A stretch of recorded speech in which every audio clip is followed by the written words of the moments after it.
For today's video mga Mars, iaayos ko ngayon yung pagkain ni Loverboy.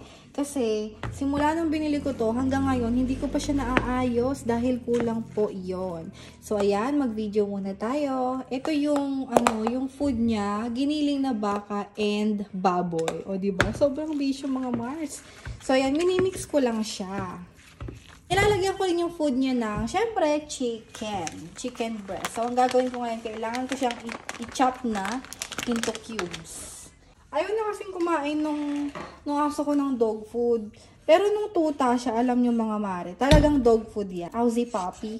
2 years yata siyang as in, puro dog food lang. Pero minsan nilalagyan ko ng carrots or sayote yung dog food niya. Tapos yun yung kinakain niya. Tapos hanggang sa nagsawa na siya, ayaw na niyang kumain. Nag-isip na ako ng ibang alternate. So, matagal na ng food to. Naglalagay naman ako ng gulay dito. Kaya, kahit papano, may gulay pa rin yung kinakain niya. So, mga mare, wait lang, babalik ako. I-chop ko muna to, ha? Pakita ko sa inyo later.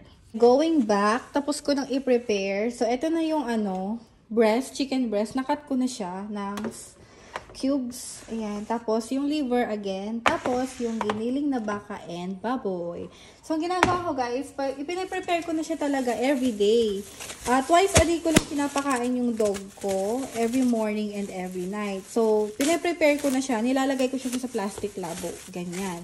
Tapos, pagka magluluto na ako, kinukuha ko na siya sa freezer para madali na lang. Tingin ko makakagawa ko dito ng good for try natin 4 days. So, kailangan ko ng 8 na plastic labo. Labo ba o labo? Yan, yung lalagyan ng ulam. Yung pag bumibili kayo ng takeout sa Carinderia, diba? So, kailangan ipe-prepare, kailangan may ganito kayo. Depende sa inyo. Pwede dito, pwede nyo ilagay din sa mga plastic container kung saan mas convenient. Pero kasi sa akin, mas okay ito kasi yung space niya.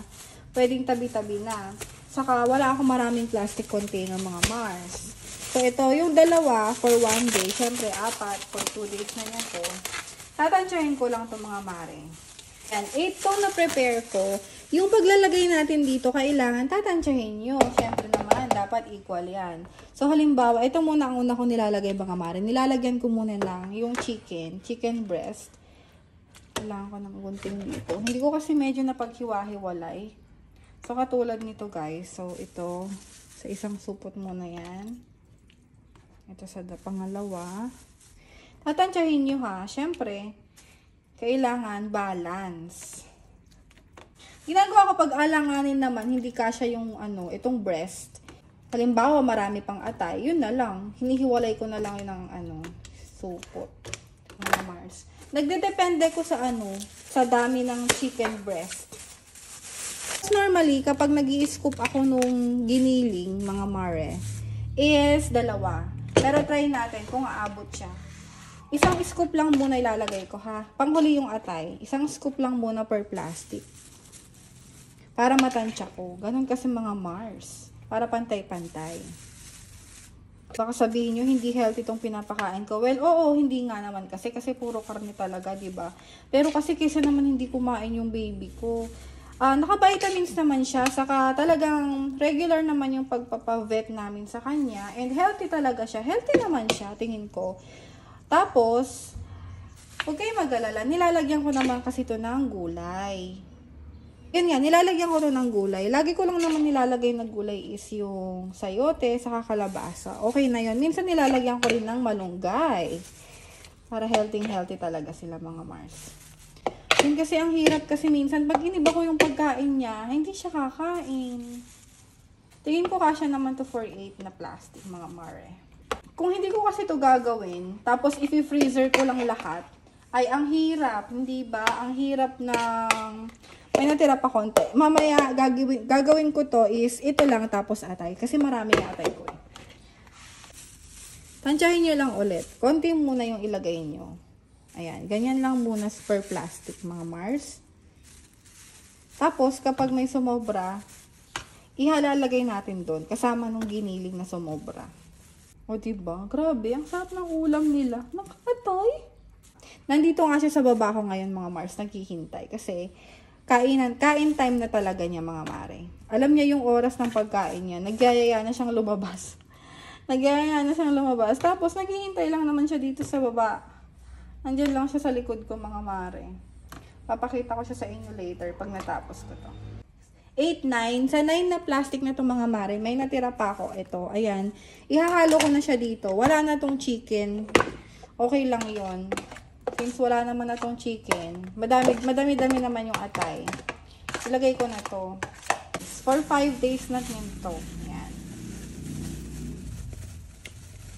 Huwag kayong mag-alala, mare. Hindi naman nagugutom yan. Kasi tuwing kumakain kami sa gabi, binibigyan namin siya.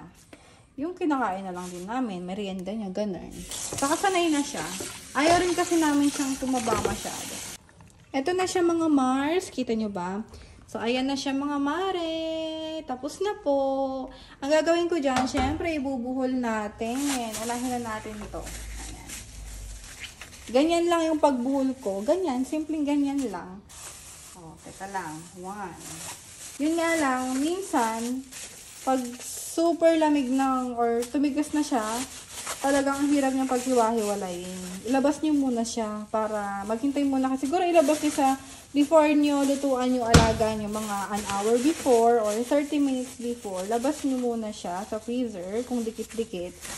And then afterwards, maghihiwalay na rin naman yan. Medyo nabubulol ako, ha. Pagod ako ngayon. Sorry na, mga Mars, kasi wala pa akong tulog kagabi pa. From duty kasi ako eh. Tapos yan, hapon na. Day off naman ngayon. So, ito na siya, mga mare. Hugasan ko lang ito. Normally dito ko siya ilalagay. Kaya nyo naman, anong ulam or anong pagkain ng inyong mga aso. Ganyan ko lang siya ayusin, ha. 1, 2, 3, 4, 5, ayan, 6, 7, 8, 9, 10. So, ito na siya, mga mare. Ganito ko na siyang ilalagay sa freezer. O, diba? Isang ganyan, isang meal na ng aking doggy.